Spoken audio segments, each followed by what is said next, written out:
읽으신 본문 에레미야 17장 1절에서 17절 말씀을 통해서 우리에게 주시는 말씀을 성령께서 우리에게 주시는 말씀 부여잡고 적용하며 기도하는 그런 은혜가 있기를 소원합니다.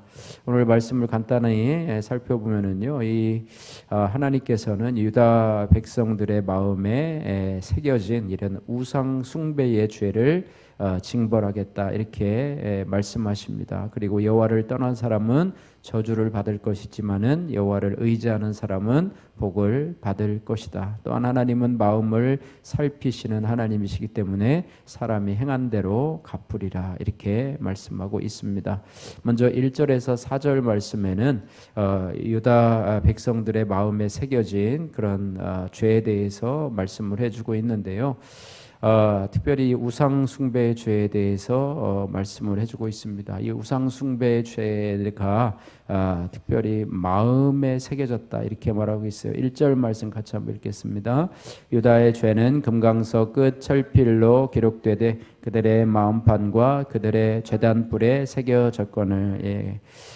유다의 죄, 이 우상 숭배의 죄가 금강석 끝 철필로 기록되었다 이렇게 말씀하고 있습니다. 금강석 끝 철필이라고 하는 표현은요, 돌이나 철판에 새기도록 다이아몬드 같은 단단한 재료로 만든 그런 철필을 의미하고 있습니다. 그래서 돌에도 새겨지고 철판에도 새겨질 만큼 그들의 이 우상 숭배의 죄가 그들의 마음에 기록되어 있어서 그래서 그들의 마음판과 그들의 제단불에 새겨졌다 이렇게 말씀하고 있습니다. 그래서 마음판에 새겨진 죄는 각 개인의 죄를 또 제단불에 새겨진 죄는 가장 거룩한 곳까지 오염시킨 죄를 의미하고 있습니다. 그래서 이 죄라고 하는 것이 전염성이 있어서 심각하다는 것을 우리가 알아야 합니다.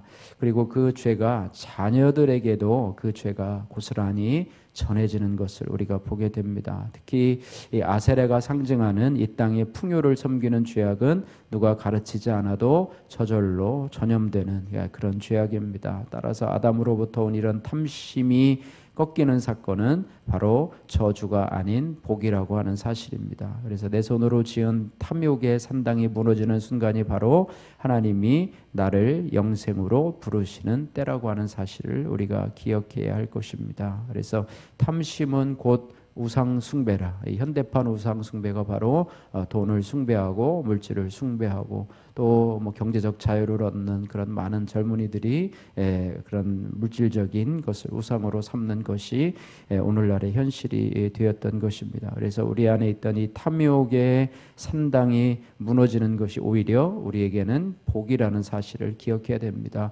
우리는 뭐 영혼이 잘 되는 것이 내가 내 범사에 잘 되고 강건한 것을 복으로 여기고 물질의 축복을 받는 것이 무조건 복이라고 생각하는 것이 아니라 그것으로 하여금 그것이 우리 안에 죄악으로 오염돼서 우리의 삶과 우리 자녀들의 삶을 망가뜨릴 수 있다면 그것이 바로 저주라고 하는 사실을 기억하면서 우리가 이 탐욕의 산당, 마음속에 새겨진 죄가 무엇인지를 우리가 깨닫는 것이 은혜라고 하는 것이죠. 그래서 하나님의 말씀이 여러분 안에 깊숙이 오염되어 있는 죄의 문제들을 드러날 때 여러분이 오히려 감사하고 그 죄를 철저하게 회개하며 하나님 앞에 나가시는 그런 은혜가 있기를 주님의 이름으로 축복합니다.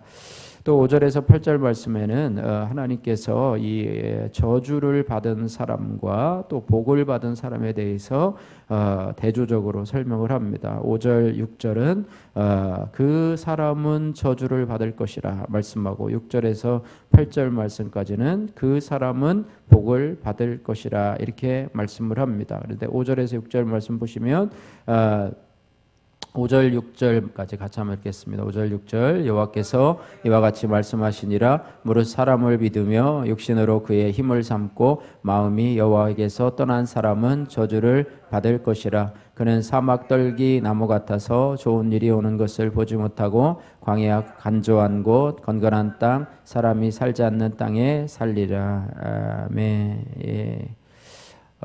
여기 간조하다라고 하는 것은요, 간조한 광야, 간조한 곳, 간조하다는 건조한 곳을 의미하고, 건건한 땅이라고 하는 것은 염분을 함유하고 있어서 농사를 지을 수 없는 황무지를 건건한 땅이라. 그래서 당연히 사람이 살지도 않겠죠. 예, 그래서 저주를 받을 사람과 복 받을 사람을 이 사막의 떨기나무로, 사막의 떨기나무, 6절에 보니까 저주를 받는 사람은 사막의 떨기나무와 같다, 이렇게 말씀을 하고 있고요. 그 다음에 복을 받을 사람에 대해서는 8절에 보면 물가에 심어진 나무와 같다, 이렇게 말하고 있습니다. 그래서 7절 8절도 한번 같이 읽겠습니다.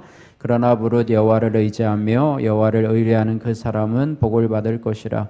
그는 물가에 심어진 나무가 그 뿌리를 강변에 뻗치고 더위가 올지라도 두려워하지 아니하며 그 입이 청정하며 가물은 해에도 걱정이 없고 결실이 그치지 아니함 같으니라. 예, 사막의 떨기나무, 또 물가에 심어진 나무, 이것이 저주받은 자와 하나님 앞에 복받은 자의 상징적인 그런 표현이라고 하는 것입니다. 예, 사막의 떨기나무 같은 그 차이가 뭐냐? 사막의 떨기나무와 물가의 나무가 차이점이 뭐냐? 그것은 바로 나무가 아닌 토양의 차이라고 하는 것입니다. 어디에 그 나무가 심겨져 있느냐, 거기에 차이가 있는 것이죠. 떨기나무는 사막에 뿌리를 내리고 있기 때문에 풍성한 생명을 누리지 못합니다. 그죠? 광야, 간조한 곳, 건건한 땅, 사람이 살지 않는 그런 곳에 뿌리를 내리고 있습니다. 물기도 없고 염분이 있는 그런 땅에 이렇게 뿌리를 내리고 있기 때문에 그런 차이점을 갖고 있습니다. 그래서 떨기나무는 사막에 있기 때문에 풍성한 그런 생명을 누리지 못하지만, 물가에 심긴 나무는 언제나 물을 충분히 공급받기에 생명이 넘치고 열매를 맺게 되는 그런 것이죠. 그죠? 시편 1편에 물가에 심기운 나무처럼 시절을 쫓아 과실을 맺으며 그 잎사귀가 마르지 아니함 같으니 행사가 다 형통하리로다, 이렇게 말씀하고 있습니다. 그래서 물은 곧 생수의 근원이신 주님을 의미하고, 또 물은 우리에게 있어서 영양분을 공급하는 하나님의 말씀으로 볼 수가 있습니다. 이 땅을 살아가면서 누구를 의지하며 살아가는가, 어떤 말씀으로 우리의 영양분을 공급받으며 살아가는가, 이것이 우리 인생에서 중요하다고 하는 거예요. 사람이 먹고 살고 누리는 것 참 비슷한 것 같지요. 그러나 그 영양분을 어디에서 공급받으며 살아가는가, 이런 부분이 참 중요하다고 하는 것입니다. 그래서 결국 내 인생이 누구를 의지하느냐에 따라서 우리의 삶이 달라진다고 하는 것입니다. 저주받는 사람은요, 5절에 보니까 하나님을 믿는 게 아니라 누구를 믿어요? 사람을 믿으며 또 육신으로 그의 힘을 삼고 마음이 여호와에게서 떠난 사람이라. 예, 이런 사람이 바로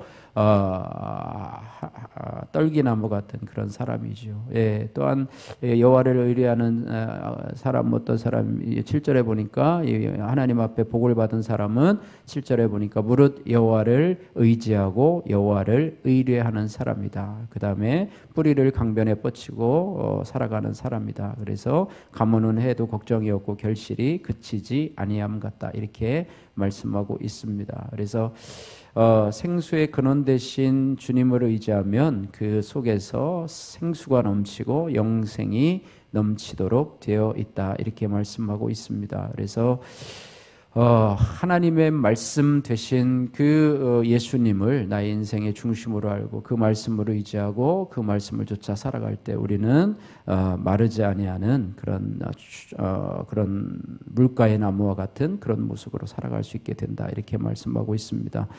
적용의 질문입니다. 오늘 나는 사람을 믿으며 사막에 있습니까? 아니면 하나님을 의지하며 물가에 있습니까? 이런 적용이고요. 자, 9절에서 11절 말씀을 보시면은요, 이 거짓되고 부패한 마음에 대해서 말씀하고 있습니다. 9절 말씀 같이 한번, 9절 10절 같이 읽습니다. 만물보다 거짓되고 심히 부패한 것은 마음이라 누가 등이 이를 알리오마는 나 여호와는 심장을 살피며 폐부를 시험하고 각각 그의 행위와 그의 행실대로 보응하나니. 아멘. 예. 아까 말씀드렸듯이 사람을 의지하고 사람을 믿는 것, 이것은 바로 저주받은 삶의 특징이라고 얘기를 했는데요. 왜냐하면 이 사람 자체가, 우리가 믿는 사람 자체가 오늘 구절에 있는 만물보다 거짓되고 심히 부패한 존재이기 때문이라고 하는 것입니다. 그래서 사람은 믿을 대상이 아니라 사랑할 대상이다, 이렇게 말을 하는데요. 사람을 믿다가 배반당하고 또 어려움을 당하는 사람들을 우리 주위에서도 많이 보고 있지 않습니까? 그래서 아무리 착한 사람이라 할지라도 아담의 후손이기 때문에 죽음에 이르게 하는 죄의 병에 걸려 있다. 그리고 만물보다 거짓되고 심히 부패한 것이 그 마음이라. 사람에는 겉으로는 아무리 포장이 되어서 세련되고 교양 있고 착하다 할지라도 그 마음에 심히 부패한 것은 어쩔 수 없는 죄의 오염의 결과라고 할 수가 있겠죠. 그래서 타고난 죄악이 가장 흔하면서도 강하게 드러나는 대상이 바로 돈이라고 하는 것입니다. 어려서부터 사람은 남을 속여서라도 더 많은 돈을 갖고 싶은 충동을 느끼게 되지요. 그래서 돈과 물질과 하나님을 겸하여 섬길 수 없다. 돈은, 물질은 필요하지만은 그러나 그것이 우리가 숭배의 대상이 아니요 우리의 살아가는 도구로서, 하나님을 섬기는 도구로서 쓰임 받을 때 그것이 우리를 지배하지 않고 살아갈 수 있게 된다, 이렇게 말씀하고 있습니다. 그래서 하나님은 중심을 보시는 하나님, 속지 않으시는 하나님, 이런 부분을 생각하면 좋을 것 같습니다. 물가에 심긴 나무라고 하는 전지정님의 큐티인 묵상 간증입니다. 저는 대학 동아리에서 만난 동창과 졸업한 후에 결혼을 했습니다. 당시 저는 입시학원 강사로 높은 연봉을 받았고 남편은 대학원에 다녔습니다. 그러니 자연스레 제가 남편의 학비와 생활비를 책임졌습니다. 그러면서 저는 남편을 내가 원하는 가장으로 만들기 위해 선생님처럼 가르쳤습니다. 내 기준에 못 미치면 잔소리하고 화를 냈습니다. 남편은 그런 저를 조금씩 멀리했고 부부관계도 점점 나빠졌습니다. 그럴수록 저는 남편과의 단절에서 오는 외로움을 채우고자 자녀 교육에 온 힘을 쏟았습니다.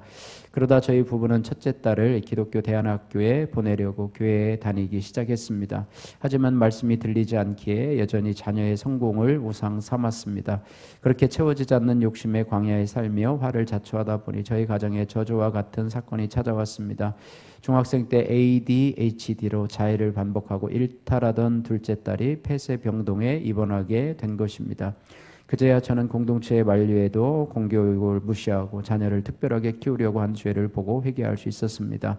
그리고 하나님이 저의 머리로 세워주신 남편에게 순종하지 않은 교만이 깨달아졌습니다. 그래서 그동안 남편에게 잔소리하고 생색낸 것을 사과했습니다. 이후 남편도 말씀을 묵상하던 중 그날 말씀에 감동을 받아 해외 출장 때 유흥업소에 다닌 것을 고백하며 음란죄에서 돌이키게 되었습니다. 그날 이후 저희 가정은 교회 소그룹과 주일학교에서 부부관계가 깨어진 지체들과 힘들어하는 청소년들을 섬기고 있습니다. 말씀으로 삶에 해석된 간증을 나누며 회복을 돕는 역할을 하고 있습니다. 자녀들의 성공과 행복만을 위해 살면서 어리석은 자가 될 뻔한 저를 물가에 심어진 나무같이 영적 후사의 결실이 그치지 않는 삶으로 인도해 주신 하나님을 찬양합니다. 적용하기: 남편이 퇴근하고 집에 오면 하던 일을 멈추고 현관에 나가 웃는 얼굴로 맞이하겠습니다. 자녀를 특별하게 키우기 원하는 지체들에게 제 삶을 나누며 함께 기도하겠습니다. 사랑의 하나님 아버지, 감사합니다. 만물보다 거짓되고 심히 부패한 것이 사람의 마음이라 말씀하고 있었는데, 하나님 아버지, 만물보다 거짓되고 심히 부패한 저희들의 마음을 살펴주셔서 우리 안에 있는 물질의 산당, 탐욕의 산당을 무너뜨리게 하시고 주님의 성전이 거룩하게 세워질 수 있도록 도와주옵소서. 사소한 일에도 사람을 의지하거나 사람의 힘을 의지하지 않고 주님을 온전히 의뢰하며 신뢰할 수 있도록 도와주옵소서. 불의한 재물을 탐내지 않도록 하나님의 말씀으로 저희 생각과 마음을 지켜주시고, 우리가 물가에 심겨진 나무처럼 언제나 물을 충분히 공급받고 생명이 넘쳐 열매 맺는 저희들의 삶이 될 수 있도록 축복하여 주옵소서. 예수님 거룩하신 이름으로 기도드립니다. 아멘.